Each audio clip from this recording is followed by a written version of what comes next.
आज हम लोग डिस्कस करने वाले हैं अपने गुजरात के एक बहुत ही मशहूर और बहुत ही प्रसिद्ध शहर के बारे में। शहर का नाम है अहमदाबाद। ठीक है, चलिए शुरू करते हैं। और ये टॉपिक जो आपका अहमदाबाद है वो आपका कॉटन टेक्सटाइल इंडस्ट्री के अंदर ही एक छोटा सा टॉपिक है। एक और छोटा सा टॉपिक है वो आपका ओसाका है ना, उसके बारे में भी हम लोग बात करेंगे। पहले अहमदाबाद के बारे में बात करते हैं। It is located in Gujarat on the banks of this Sabarmati river, यानी कि साबरमती रिवर जो है गुजरात में बहती है और साबरमती रिवर के बगल में ही हमारा एक शहर पड़ता है। उस शहर का नाम है गुजरात है। हालांकि स्टेट है गुजरात, लेकिन गुजरात के अंदर ये साबरमती रिवर बहती है और इस नदी के बगल में आपका एक छोटा सा सुंदर सा शहर है। शहर का नाम है अहमदाबाद। ठीक है, तो स्टेट हो गया हमारा गुजरात। गुजरात के अंदर साबरमती रिवर और साबरमती रिवर के किनारे में हमारा अहमदाबाद पड़ता है। ठीक है, तो बहुत अच्छा है।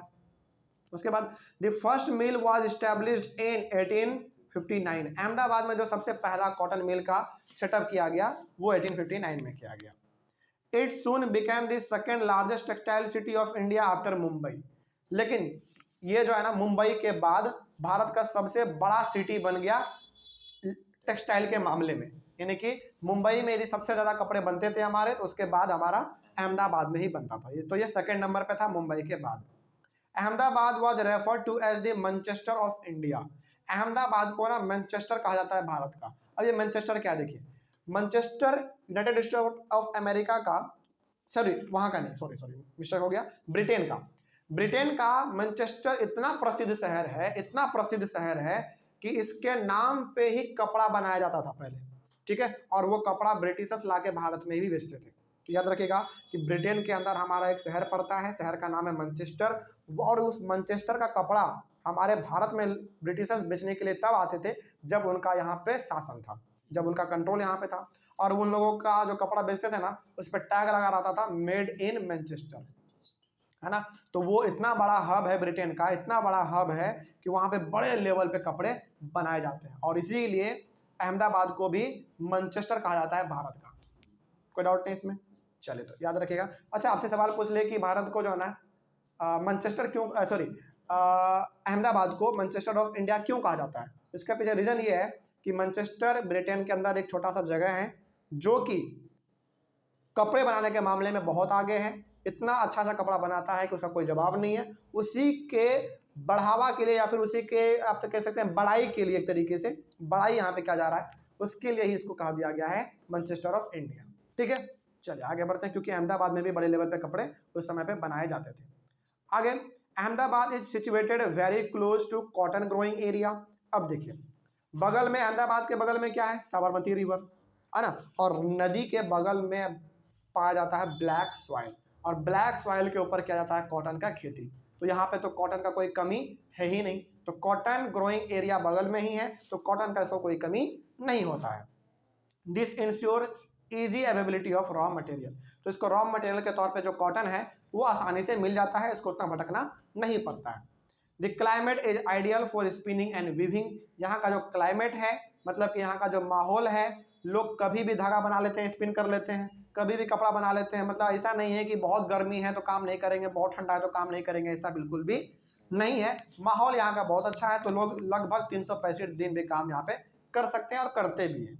ठीक है, the flat land and easy availability of land. यहाँ के लैंड भी फ्लैट हैं, पूरी तरीके से प्लेन है, और आसानी से लैंड मिल भी जाते हैं। It is suitable for the establishment of the mills. तो चूंकि लैंड बिल्कुल फ्लैट है और आसानी से मिल आसान तरीके से लैंड मिल भी जाता है, तो यहाँ पे मिल का सेटअप करना बहुत ही अच्छा माना जाता है, प्लस इजिली हो भी जाता है।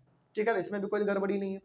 The densely populated states of Gujarat and Maharashtra provide both skilled and semi skilled labour.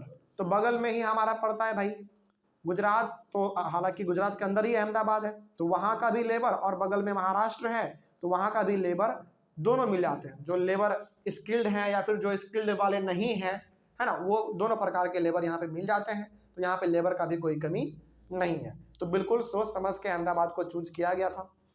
उसके बाद well developed road and railway network permits easy transportation of textiles to different parts of the country.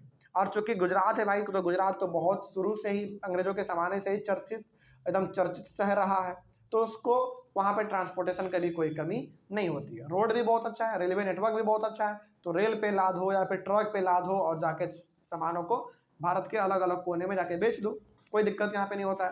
तो इस तरीके से कह सकते हैं कि आप ट्रांसपोर्टेशन में भी कोई समस्या यहाँ पे नहीं है, ठीक है। उसके बाद Mumbai port facilitates import of machinery and export of cotton textiles. और भाई बगल में, हालांकि मुंबई भी है लेकिन बगल में हमारा गुजरात का भी अलग अलग पोर्ट है, वहाँ पे ये यदि एक कंट्री से दूसरे कंट्री में सामान को भेजना चाहते हैं तो पोर्ट के जरिए ये लोग बड़े बड़े जहाज़ों पे लाद के उसको लोड करके भेज देते हैं।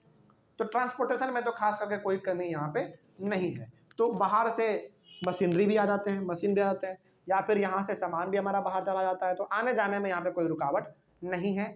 But in recent years Ahmedabad textile mills have been having some problems. लेकिन आज के दौर में आप देखेंगे तो अहमदाबाद में जितने भी हमारे टेक्सटाइल मिल्स हैं वो किसी न किसी प्रकार से समस्याओं का सामना कर रहा है। जैसे क्या क्या समस्या हो सकता है, देखिए, several textile mills have closed down, बहुत सारे मिल तो बंद हो गए। बंद होने के पीछे रीजन क्या दिया गया है, देखिए यहाँ पे, this is due to the emergence of new textile centres. देखिए ये वो समय है जब अहमदाबाद में एकमात्र ऐसा हुआ करता था अहमदाबाद शहर जहाँ पे कपड़े बन के पूरे भारत में डिस्ट्रीब्यूट होते थे, लेकिन अब तो हर जगह पे कॉटन टेक्सटाइल मिल खुल गया है भाई, तो अहमदाबाद का ही क्यों खरीदेगा, हर कोई अपने शहर में नहीं मिल बैठा लेगा, है ना। तो ज़्यादा सेंटर होने की वजह से अहमदाबाद का जो पॉपुलैरिटी था वो धीरे धीरे घटता चला गया, as well as non upgradation of machines and technology in the mills of Ahmedabad. और अहमदाबाद में जो भी कॉटन मिल थे उसमें अलग अलग प्रकार से अलग अलग समय पे उसमें अपडेट नहीं किया गया। जो पुराना टेक्नोलॉजी वो लोग इस्तेमाल करते थे वो आज भी करते हैं, इसीलिए उसका डिमांड धीरे धीरे घटता चला गया अहमदाबाद का, यही कारण है और कोई बड़ा कारण नहीं है। लेकिन कपड़ा यहाँ पे बड़ा शानदार बनता था, ठीक है। चलो, तो ये हो गया हमारा अहमदाबाद के बारे में, इस बात को आप याद रखेंगे। अब हमारा आता है एक छोटा सा और शहर, ओसाका, लेकिन ये ओसाका हमारे भारत का शहर नहीं है, ये है जापान का, ठीक है। तो इसके बारे में भी बात कर लेते हैं। देखिए लिखा हुआ है, it is an important textile centre of Japan. जिस प्रकार से भारत में इंपॉर्टेंट सेंटर था अहमदाबाद, उसी प्रकार से जापान के अंदर इंपॉर्टेंट सेंटर है हमारा ओसाका, ठीक है। तो यहाँ पे भी हमारे बड़े लेवल पे टेक्सटाइल यानी कि कपड़े बनाए जाते हैं। It is also known as the Manchester of Japan, इसको मैनचेस्टर ऑफ जापान कहा जाता है। जैसे अहमदाबाद को मैनचेस्टर ऑफ इंडिया कहा जाता है, उसी प्रकार से ओसाका को मैनचेस्टर ऑफ जापान कहा जाता है। तो इसका मतलब आप समझ सकते हैं कि ओसाका भी बहुत बड़ा हब है टेक्सटाइल मिल का, है ना। चलिए आगे, the textile industry developed in Osaka due to several geographical factors. अब देखो, कहीं पे बड़े लेवल पे जब इंडस्ट्री खुलता है ना, तो वो एक दो कारण से नहीं खुलता है, उसको हर चीज़ वहाँ पे मिलना चाहिए तभी खुलता है। तो ऑब्वियस सी बात है भाई, ओसाका में इतना सारा मिल है, टेक्सटाइल मिल है, तो वहाँ पे उसको सब चीज़ टाइम पे मिल जाता होगा। रॉ मटेरियल हो, पानी हो, पावर हो, सिक्योरिटी हो, लेबर हो, लैंड हो, कुछ भी हो, सब चीज़ उसको टाइम पे वहाँ पे मिल जाता होगा, तभी तो वहाँ पे इतना बड़ा वो अपना सेटअप तैयार कर पाया है। The extensive plain around Osaka ensured that land was easily available for the growth of cotton mills। तो ओसाका के बगल में लैंड बहुत आसानी से मिल जाता है, बहुत सस्ते दामों में भी, तो लैंड है तो फिर सेटअप करने में कोई दिक्कत नहीं है। Warm and humid climate is well suited to spinning and weaving. Warm और ह्यूमिड, मतलब वार्म का मतलब गर्म वाला हो गया और ह्यूमिड का मतलब थोड़ा सा नमी वाला हो गया, तो दोनों माहौल यहाँ पे है ना। दोनों माहौल के होने की वजह से स्पिनिंग और वेविंग यानी कि लोग हमेशा काम करते रहते हैं, कोई यहाँ पे समस्या नहीं है। जैसे हम लोग कहते हैं ना कि भाई बहुत ठंडा है तो काम नहीं करेंगे, रजाई के अंदर लेटे रहेंगे, वैसा यहाँ पे नहीं है। यहाँ पे बिल्कुल भी वैसा नहीं है और यहाँ पे लोग 365 दिन काम कर सकते हैं, ऐसा यहाँ का माहौल है।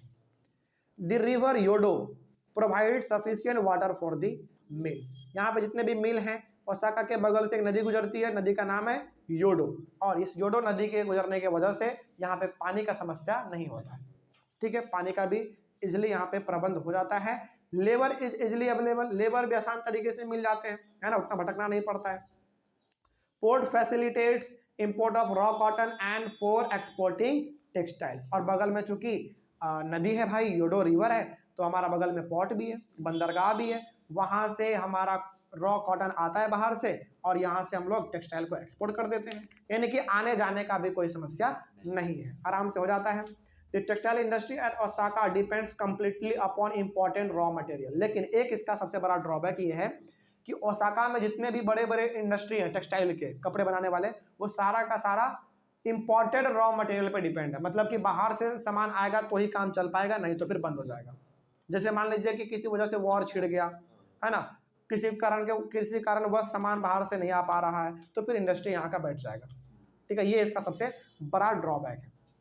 Cotton is imported from Egypt, India, China and USA. अच्छा, इन अलग अलग कंट्री से हमारा जो है वहाँ पे कॉटन जाता है, हमारे भारत से भी वहाँ पे जाते हैं। ठीक है, और इसी के वजह से आज भारत का और जापान का रिश्ता बहुत मजबूत है।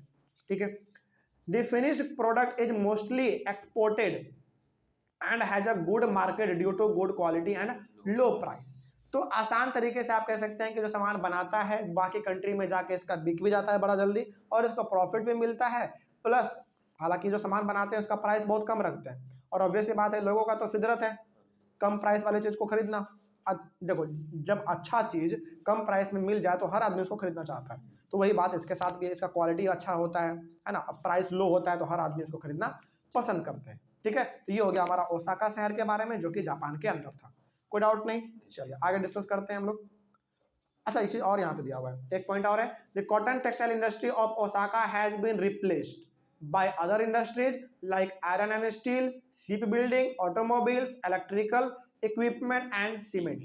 लेकिन आज के दौर में आप देखेंगे ओसाका के अंदर, तो वो ओसाका में जो है ना ज्यादा कॉटन टेक्सटाइल इंडस्ट्री आपको देखने को नहीं मिलेगा, बल्कि वहां पे आपको आज ज्यादा लेवल पे यानी कि ज्यादा बड़े लेवल पे आपको आयरन और स्टील कंपनी दिख जाएगा, है ना, शिप बिल्डिंग जहाँ पे बड़े बड़े जहाज बनाए जाते हैं, गाड़ी बनाए जाते हैं, इलेक्ट्रिकल इक्विपमेंट बनाए जाते हैं, जैसे फ्रिज हो गया, वॉशिंग मशीन हो गया, मिक्सर हो गया, ये सारी चीज़ें हो गए, और सीमेंट बनाने का भी इंडस्ट्री वहाँ पे है।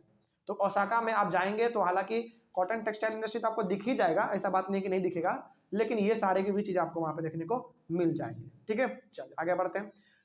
अब है हमारा इंफॉर्मेशन टेक्नोलॉजी यानी कि आईटी। देखिए, आपके नए वाले बुक में ये वाला टॉपिक रिड्यूस कर दिया गया है, उसको हटा दिया गया है, लेकिन जो पुराना वाला आपके पास यदि एनसीईआरटी बुक है तो उसको यदि आप पलट के देखेंगे तो उसमें आपको ये टॉपिक देखने को मिल जाएगा। ठीक है, तो छोटा सा है, मुश्किल से 5 मिनट का क्लास है, इसको भी हम लोग डिस्कस कर लेंगे लेकिन अगले वाले क्लास में। तो जिस बच्चे का यहाँ तक ही है, केवल ओसाका तक ही है आपके बुक में, तो आप यहीं तक लिखिएगा, लेकिन जिस बच्चे का इंफॉर्मेशन टेक्नोलॉजी भी दिया गया है तो उसको आप अगले वाले क्लास में भी डिस्कस कर लीजिएगा। ठीक है, तो हम लोग उसको अगले वाले क्लास में डिस्कस कर लेते हैं, क्योंकि हो सकता है किसी बच्चे के पास पुराना बुक हो, आपके पास नया बुक है तो उसमें नहीं दिया गया है, लेकिन जिसके पास पुराना बुक है तो उसको ये देखना जरूरी है। तो इसको हम लोग अपने अगले वाले क्लास में डिस्कस करेंगे और ये चैप्टर हम लोग पूरी तरीके से खत्म करेंगे। मिलते हैं अगले वाले क्लास में।